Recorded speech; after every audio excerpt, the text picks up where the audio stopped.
Thousands of volleyball fans flock to the Big Dome to spend their Valentine's Day at the heart of volleyball. To share the latest courtside stories from the PVL All-Filipino Conference, we have with us PVL insider Alexis Tinsay. Great to have you back, Alexis. And you spent your Valentine's Day also at the Big Dome. You covered those games. And how was that experience so far? It's so good to be back, Diego Of course. and Pao. And syempre nakakakilig to spend with the fans who share the same love with us, which is the love for volleyball. Sabi nga nila, the heart of volleyball continues to beat with us, especially yesterday. Okay, so let's start it off with the hottest team in the PVL right now. Yes. The Creamline Cool Smashers, 3-0 this season and has not dropped a set yet. Yep. Of course, you can't talk about Creamline without talking about their captain of this season, Gia de Guzman. What can you tell us about Gia?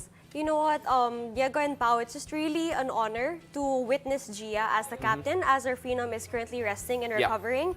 And with Gia, she's always been banking on togetherness for years. Right. And with their successful AVC stint, nakita natin na dun talaga sila nag-ground with them knowing each other for the past couple of years, knowing each other internally and also externally on the court. And with that, ginusto niyang i-translate yun right now. I asked her what could be the advantage for this open conference. And she told me, alam mo yung advantage talaga namin is our untouched system. Because we have a lot of teams right now in the PVL All-Filipino Conference na may bagong coach, may bagong roster, but them, untouched ang kanilang lineup, untouched ang kanilang management, and all they have to do is to upgrade what they've already shown on court. You know, apart from that, syempre, they have to fill in the gap, which is Eliza Valdez not being present hard gap at the beginning. Pero itong si Michelle Gumabaw has had a special conference so far. To the point, I feel like she's turning back the clock, and she looks like, even as at the height of her powers back in the day, what can you tell us about how she's been performing so far? MG has always been a leader in the Creamline Cool Smashers, and she told me, you know what, it's the 10th season of Creamline. People might think, hindi ba boring yun na lagi na lang kayong nananalo, wala nang pagkakaiba. And she told me, you know what, every season is exciting, lalo na ngayon because gusto nilang masungkit, gusto nilang mabawi yung kanilang podium finish. Because of course, they've always had championships in their belt, but last season, they didn't get to the top 4. So ngayon, sabi nila, every game, it's like a championship game for us because we want to show what we've renewed, what strength we've regained, and mapakita nila sa court. And kita natin, it's 3 sweeps. And you know, just a reminder, winning never gets old. And I think Big MG feels that way too. Let's move on to the Petrogas, because you talked a bit about how a lot of teams have changed coaches, a lot of teams have had to make a lot of adjustments, and you have something about Coach O in particular with Petrogas. You know what, the fans, Diego and Pao, of course, are really curious as to how Coach O is easing into the Petrogas Angels and vice versa. Syempre, sanay din yung Petrogas with the system for years. Ever since 2019, it's been the same. And with that, sobrang nakakatuwa to know that Gretchen Soltones, Lady Beast in Petrogas Angels, said, you know what, coming from a championship last season, there's no way any change can beat down our confidence. Dahil napakita namin kung ano yung kaya namin last season, kaya din namin gawin ngayon. And it comes down to the motto ngayon na it doesn't matter sino yung coach, it comes down to the players, how they execute the game and how they execute the coach's instructions. I mean, let's stay here with Coach O. I mean, it's been the storyline for the Petrogas Angels this conference in particular.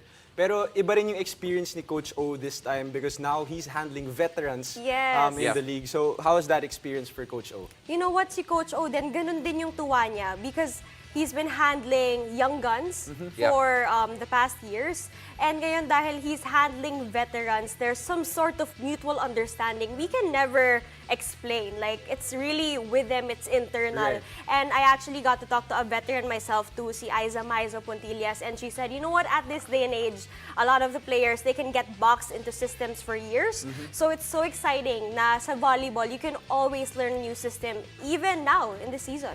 Yeah, you know, of all the veterans you could talk to, Aiza Maizo Pontillas might be the most veteran out of all of them out there. And we love Aiza Maizo. And it's hard to get her on our show, by the way. But moving forward, it's the Cherry Tigo crossovers. When you take a look at the Cherry Tigo crossovers as we move to another team, they're also a team that has a bit of an upgraded system going into Yes. this one. Remember, they had that Ilocos Championship back in the day, but then a bit of adjustments rin para sa Yes. Cheritigo. Because last season they actually had a different coach, and now Yeah. they're coming back to Coach Aaron Velez. And with Coach A, who handled the Ilocos Championship, madami ng bagong players actually sa Cheritigo na hindi na-experience yung coaching niya.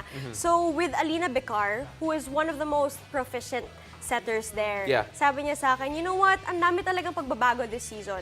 Pero with that, instead of being a challenge, it's refreshing for them because with their player mindset na, okay, we have to move forward despite all the changes. We have to keep on adjusting double time. Yeah. It's really making them mature, not just physically as players, but also emotionally and mentally. And with that, nakaka-excite kasi they have new young guns. The Yeah. newbies, With right? Tigo, they have Bingal Landicho, they have Jaisal De Los Reyes, and of course we have Pongay Gaston, who was Yeah. detonating on her debut. What a debut for Yeah. Pongay. And did you cover that game also? Yes! Yes, How we was it? did. We Right, did. We did. Right. Yeah. And it was really special seeing her come up big, especially given the fact that she didn't really have a lot of playing time prior or in her past few teams. But you were talking about some of the new ones here. And feeling at home is something that they need to do quickly if they want to challenge for something Yeah. more. And I think you have something on that. And especially with teams, there might be a lot of pressure, Yeah. especially with the fans, with the management, with the change of system that, you've been so used to. Yeah. Pero yung coaching daw and management ng Cheritigo, it's really different from other teams because there's some sort of graceful easing, seeping, like parang tea. Yeah. Kumbaga na talagang onti-onti nilang ina-adjust to the point that even the new players, the young players, they don't get pressure. They actually get excited because it's more of, it's the opposite of tough love. And, Yeah. sometimes it works also that way. Kaya sobrang happy talaga yung mga because they feel comfortable. Yeah. There's Well- some sort of, pressure coming from too much discipline. Yeah. So yung mga iba parang, okay, They're- we they're can do free, this. They're free. warming Makes up so much sense, and right? they're getting used to it. So, you mentioned they're like tea, so it feels like they're steeping in the right direction. Yeah. All right, I like so that. thank you very much, Alexis Tinsay, for all the stories. We can't wait to have you back again soon for more PVL Courtside stories. Yes, Thank of you, course. Alexis. Thank you.